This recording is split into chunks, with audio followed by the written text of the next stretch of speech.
मुसलमानों ने जिस वक्फ बोर्ड बिल को लेकर के देश में हंगामा मचा रखा है, उस पर संयुक्त अरब अमीरात यानी कि यूएई के इमाम ने बड़ा बयान देकर के सबको हैरत में डाल दिया है। सीधे तौर पर आपको बता दें कि यूएई के इमाम ने वक्फ कानून का समर्थन किया है। दरअसल ग्लोबल इमाम काउंसिल के गवर्निंग मेंबर मोहम्मद तौहीदी ने वक्फ बोर्ड के बारे में बोलते हुए भारतीय मुसलमानों को बड़ी नसीहत दे डाली। मोहम्मद तौहीदी ने माना है कि वक्फ बोर्ड पर सरकार की निगरानी होनी चाहिए। इतना ही नहीं, उन्होंने वक्फ बोर्ड को सिर्फ मुसलमानों के लिए नहीं बल्कि इसे हिंदुओं समेत अन्य धर्मों और मानवता के लिए प्रासंगिक होने की बात कही है। दरअसल आपको बता दें कि मोहम्मद तौहीदी ने कहा कि मेरा मानना है कि वक्फ बोर्ड को इस्लाम, मुसलमानों, समाज और मानवता की सेवा पर ध्यान केंद्रित करना चाहिए, जैसा कि हमने यूएई में किया।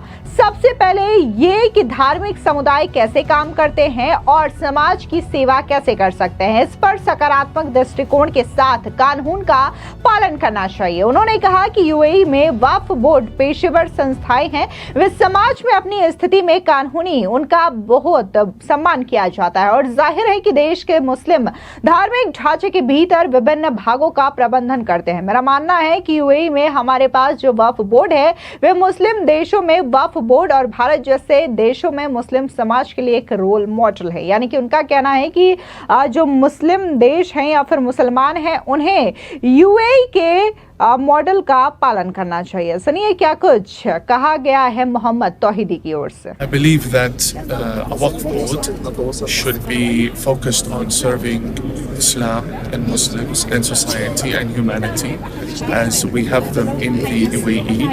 Firstly, law-abiding with a positive outlook on how religious communities can operate and serve society.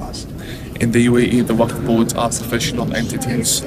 They are legal in their standing in society. They are very respected, and of course, they manage various parts within the Muslim religious framework of the country. And I believe that the Waqf boards that we have in the UAE are a role model to Waqf boards in Muslim countries and Muslim societies in countries such as India, for example. So, to give you a very simplified response, the UAE in all of its sectors and aspects of religious approach has been a role model, truly, genuinely a role model to Muslims in the region and beyond. In UAE, any decision of the Waqf board, can it be challenged in a court of law? Well, the Waqf board does not oppose the law to begin with. So whatever the Waqf board issues of directives, it is itself following the law. And that is the duty of Muslims and all Muslim entities in the UAE to follow the law. And the law, as you can see, is law that is very positive. It embraces people, it embraces not just the Waqf board for Muslims, it also the temples and the churches and other places of worship. They are all embraced and protected under the law, and they are served and cared for by the government. So it's one thing to take a look at only Waqf board, but there is no special treatment. Everyone has to follow the law. One more question. Can you give some kind of communal harmony peace?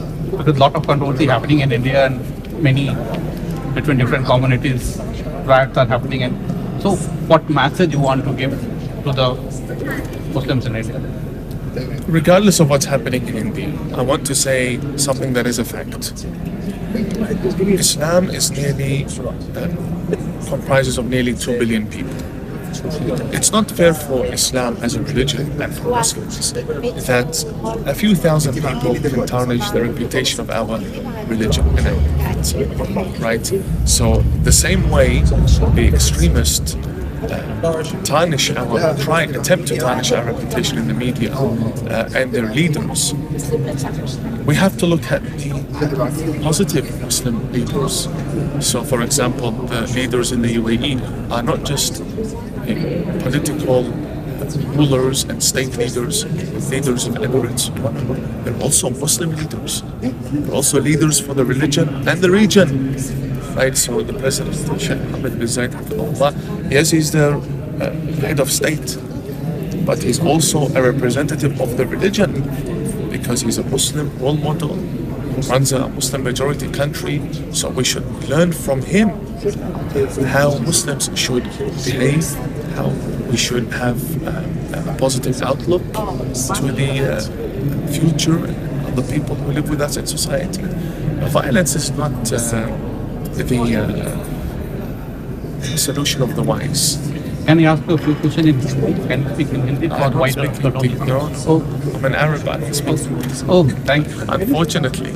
इसके अलावा उन्होंने कहा कि भारतीय मुसलमानों को नसीहत देते हुए तौहीदी ने बताया कि यूएई ने अपने सभी क्षेत्रों और धार्मिक दृष्टिकोण के पहलुओं में इस क्षेत्र में यूएई से परे मुसलमानों के लिए एक रोल मॉडल रहा है। वक्फ बोर्ड केवल मुसलमानों के लिए नहीं बल्कि यह मंदिरों, चर्च और अन्य पूजा स्थलों के लिए भी है। ये वे सभी कानूनों के तहत गले लगाए गए और संरक्षित हैं।